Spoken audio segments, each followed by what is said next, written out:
as we are celebrating Pride Month this very month, it's time to talk about a really important movie that spoke about the queer community, the LGBTQIA plus community.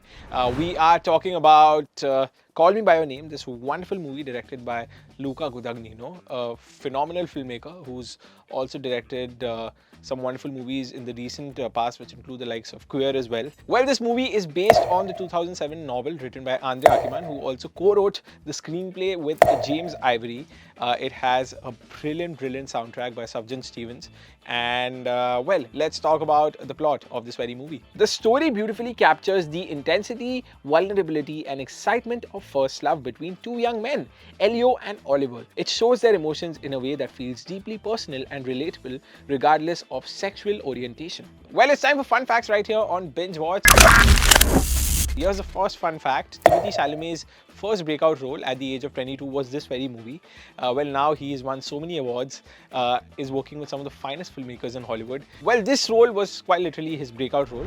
Well, the second fun fact is that James Ivory, who co-wrote the screenplay of this very movie with Andre, actually won an award at the age of 89. Can you believe it? Well, that's such a wonderful feat, and I'm so glad that his wonderful writing got gratified. Well, next up, Luca Guadagnino, the wonderful director of this very movie, actually took some of his own experiences and portrayed them by the means of this movie. Well, the fourth fun fact is that Sufjan Stevens, the brilliant musician who actually made the soundtrack for this very movie, has a huge role to play in the emotional depth of this very movie. His two tracks, Mystery of Love and Visions of Gideon, got a lot of critical acclaim.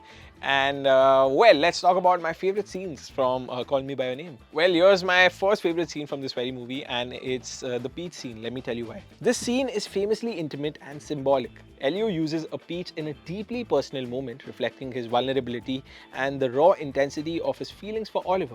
It's a powerful mix of sensuality and emotional honesty. My next favorite scene from this movie is the lake swim and first kiss. Let me tell you why. The moment when Elio and Oliver swim in the lake and share their first real kiss is beautifully shot and filled with quiet anticipation and tenderness.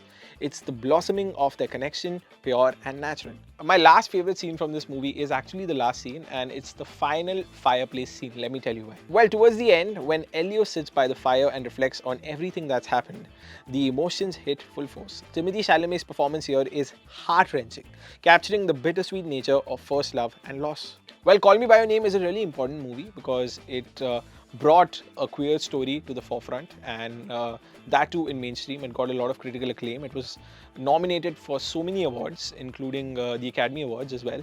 And well, it is a really important movie for the queer community.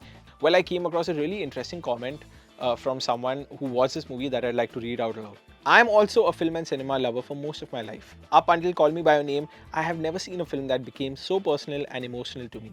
And I was not hit instantly by the film's impact, but after the second viewing, I began to obsess over the film. I could not understand why my thoughts were so preoccupied with this film. I could not explain it. My mind would constantly return to the non-spoken moments in the film that would define a moment, and I would internalize it. The fact that two men in a film were sharing such specific and intimate feelings and were totally believable was shattering. I was relating to both characters. I was so absorbed into every glance, gaze, body language, etc. Yes, I would be the same age as Oliver in the film. Yes, I'm also Jewish. Yes, I could relate to that he was hiding his feelings most of the summer. Yes, I've been confused with my feelings at that point. Well, I could go on and on. At this point, one thing is super clear. There has never been a film until Call Me By Your Name that speaks to me directly about romantic love and loss. When I watch that film, I'm not just watching it. I am in it. Well, it's time for If You Like This, What Can You Watch? And I would suggest you watch Moonlight. And here's why. Moonlight follows the life of a young black man named Chiron as he grows up in a rough Miami neighborhood. The story is told in 3 chapters, each focusing on a different stage of his life. Well, that brings us to the end of today's episode of Binge Watch. We try to bring you a Binge Watch episode every week right here on Radio 1 International's YouTube channel. This is a really important month. It's Pride Month. And we'd love to know what queer stories have really impacted you. What are those OTT titles or what are those movies? We'd love to know in the comment section. And you can also comment down your favorite moments and favorite scenes from Call Me By Your Name. And big shout out to Akriti. She shoots and edits Binge Watch. She works really hard on it, and I think we should appreciate her.